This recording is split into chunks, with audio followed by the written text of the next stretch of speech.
नमस्कार दोस्तों, तो आज आप लोग के लिए क्लास 12 हिस्ट्री का जो है चैप्टर 9 लेकर आए हूँ, जिसका नाम है शासक और इतिवृत्ति। तो देख सकते हैं पहला क्वेश्चन है, मुगल दरबार में पांडुलिपि तैयार करने की प्रक्रिया का वर्णन कीजिए। तो देख सकते हैं इसका आंसर जो है कुछ इस प्रकार से दिए गए हैं, तो इसे आप लोग नोट कर लीजिएगा ताकि याद करने में आसानी हो। अब चलते हैं अगले प्रश्न की ओर।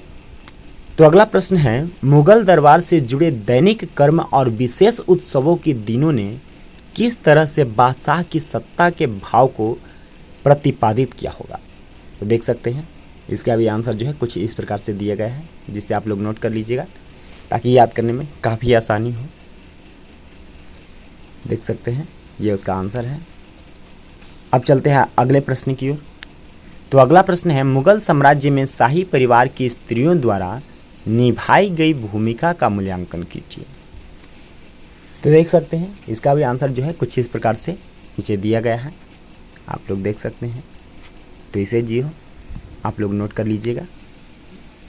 देख सकते हैं ये उसका आंसर है, तो इसे आप लोग अच्छी तरह से नोट कर लीजिएगा ताकि याद करने में आसानी हो।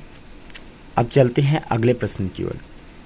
तो अगला प्रश्न है, वे कौन से मुंह थे जिन्होंने भारतीय उपमहाद्वीप से बाहर क्षेत्रों के प्रति मुगल नीतियों व विचारों को आकार प्रदान किया। तो देख सकते हैं इसका भी आंसर जो है कुछ इस प्रकार से नीचे दिया गया है, तो इसे आप लोग नोट कर लीजिएगा ताकि याद करने में काफ़ी आसान हो। ये उसका आंसर है, देख सकते हैं।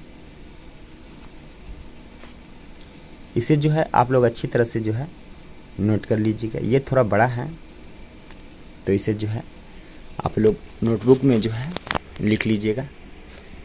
अब चलते हैं अगले प्रश्न की ओर। तो अगला प्रश्न है, मुगल प्रांतीय प्रशासन के मुख्य अभिलक्षणों की चर्चा कीजिए।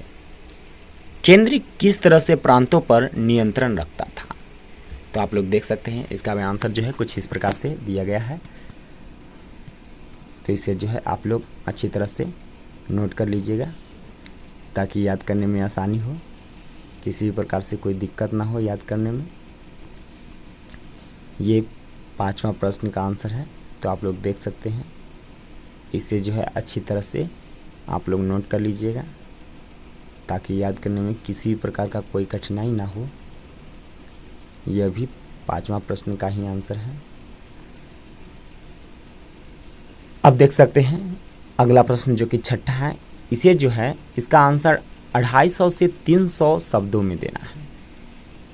तो 6ठा प्रश्न है, उदाहरण सहित मुगल इतिहास के विशिष्ट अभिलक्षणों की चर्चा कीजिए। तो देख सकते हैं ये थोड़ा दीर्घ उत्तरीय क्वेश्चन आंसर है, तो इसका जो आंसर है थोड़ा बड़ा होगा, तो आप लोग जो है इसे अपनी नोटबुक में उतार लीजिएगा ताकि याद करने में आसान हो। देख सकते हैं ये उसका आंसर है 6ठा प्रश्न का। ये थोड़ा बड़ा है, क्योंकि ये दीर्घ उत्तरीय प्रश्न है, इस वजह से जो है इसका आंसर थोड़ा बड़ा है, तो इसे अच्छी तरह से जो है आप लोग अपनी नोटबुक में उतार लीजिएगा ताकि याद करने में किसी प्रकार का कोई कठिनाई ना हो। तो अब चलते हैं अगले प्रश्न की ओर।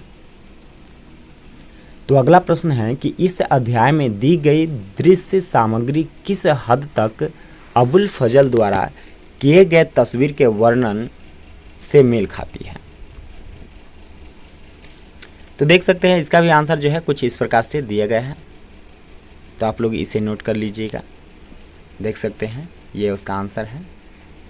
ये थोड़ा बड़ा है, तो आप लोग इसे अच्छी तरह से जो है अपने नोटबुक में नोट कर लीजिएगा ताकि याद करने में आसानी हो, किसी भी प्रकार का कोई कठिनाई ना हो। देख सकते हैं ये उसका आंसर है। ये दीर्घ उत्तरीय क्वेश्चन आंसर है, तो थोड़ा बड़ा होगा, तो आप लोग इसे जो है अच्छी तरह से नोटबुक में उतार लीजिएगा। देख सकते हैं ये बड़ा क्वेश्चन आंसर है,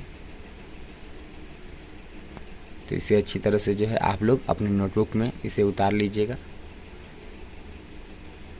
ताकि याद करने में किसी भी प्रकार का कोई कठिनाई ना हो।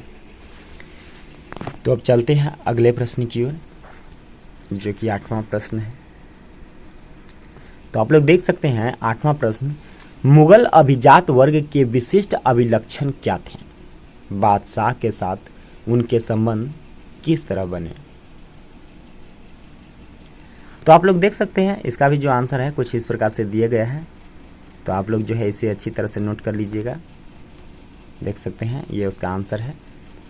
तो इसे जो है आप लोग अच्छी तरह से इसे नोट कर लीजिएगा। तो अब चलते हैं अगले प्रश्न की ओर।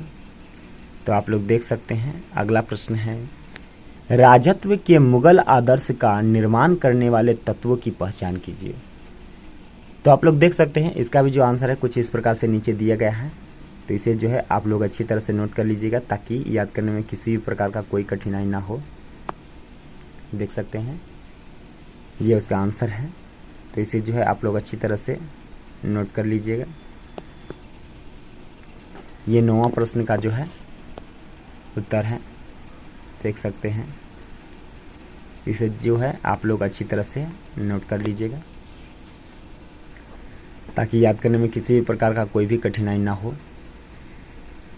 देख सकते हैं ये अभी तक इसी प्रश्न का जो है आंसर है। तो अब चलते हैं अगले प्रश्न की ओर। अब देखते हैं कि अगला प्रश्न क्या है।